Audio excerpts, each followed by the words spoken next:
Msanii wa muziki Diamond Platnumz amefikisha views bilioni 3 kwenye mtandao wa YouTube, na Simba anakuwa msanii wa kwanza kutoka Afrika Mashariki kuingiza hao views bilioni 3. Lakini kwa upande wa Afrika, nchi ambazo ziko kusini mwa jangwa la Sahara, Simba Diamond Platnumz anakuwa wa pili, na anakuwa wa pili kwa sababu Burna Boy ndiye ambaye alikuwa kwanza kuweza kufikisha views bilioni 3. Hizi ni hongera sana kwa Diamond Platnumz. Nikukumbushe tu kwamba Diamond Platnumz alijiunga na jukwaa hili la YouTube ilikuwa ni Juni 12 mwaka wa 2011. Sasa hivi ana views zaidi ya bilioni 3 na pointi huko. Kwa hiyo amefika kwenye level hiyo. Nitake kukupitisha kwenye video ambazo Diamond Platnumz zimempa views wengi kweli kweli. Ngoma ambayo ina views wengi sana ambayo imeuploadiwa kwenye YouTube yake ni ngoma ya Yope Remix akiwa na Inos B ambayo ina views zaidi ya milioni 252. Lakini ya pili ni Wa akiwa na Koffi Olomide ambayo ina views milioni 177. Ukiacha hivyo kuna track imefanya na Fally Ipupa inaitwa Inama, ina views milioni 152 na zaidi. Kuna track ameifanya inaitwa Jeje, ina miaka 5 tangu imetoka, ina views milioni 113. Alafu ana kazi amefanya na Mr Flavor inaitwa Nana, ina views milioni 106. Hizi ni ngoma 5 kubwa za Diamond Platnumz zenye views zaidi ya milioni 100 kwenye page yake ya YouTube. Na video ya kwanza kabisa kuiupload kwenye YouTube account yake Diamond Platnumz ilikuwa ni miaka 12 iliyopita, na yalikuwa ni mapokezi ya Diamond ndani ya Songea, lakini pia kuna mapokezi Diamond uwanja wa Taifa Dar es Salaam. Kwa hiyo hizi ni video zake za mwanzo kabisa kuziweka huku Diamond Platnumz. Ukienda kwa upande wa Burna Boy, video yake kubwa kabisa ina views milioni 432, imetoka miaka 6 iliyopita. Ni track inaitwa On The Floor. So hii ni track ambayo ina views wengi sana kutoka kwa Burna Boy. Na nyingine ni Last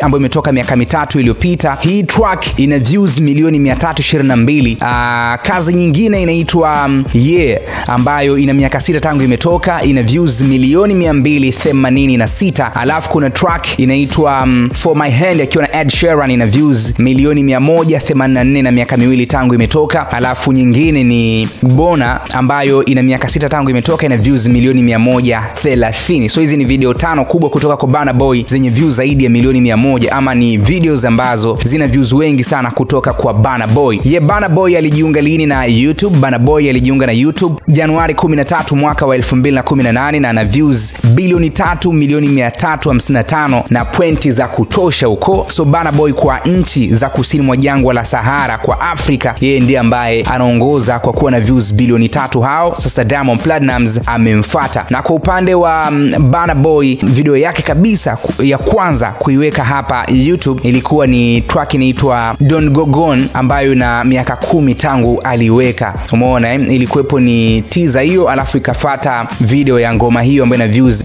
milioni 2 na laki 3 mpaka sasa hivi. Hiyo ni kazi ya kwanza Burna Boy kuiweka YouTube. Lakini kwa upande wa subscribers, Burna Boy ana subscribers milioni 5.41 akiwa na videos 301. Kwa upande wa Diamond Platnumz ana subscribers milioni 10.1 akiwa na videos 1200 ambazo tayari amezipakia kwenye YouTube account yake. So Diamond Platnumz amemzidi miaka kidogo Burna Boy kujiunga YouTube, kwani Diamond amejiunga mwaka wa 2011 Juni 12, na upande wa Burna Boy amejiunga Januari 13 mwaka wa 2018. So takribani miaka 7 Diamond Platnumz amempita nayo Burna Boy kujiunga na YouTube. Lakini kwa upande wa subscribers, Diamond Platnumz ndio mwamba wao kwa upande wa Afrika kusini mwa jangwa la Sahara, akiwa anaongoza, yuko on top pale kabisa. So haya ni mafanikio makubwa sana kwenye muziki wa Diamond Platnumz, kuendelea kuwa na numbers wengi tofauti, lakini pia anakuwa anaiwakilisha East Africa na Tanzania kwa ujumla kwenye majukwaa haya tofauti. Yapi maoni yako kwa hichi ambacho ameweza kukiachieve Diamond Platnumz? Dropisha comment yako. Mimi ni Sadi TZ, mbeba maono ya mtaa, taa ya mtaa imewaka, nangu mnasemaje?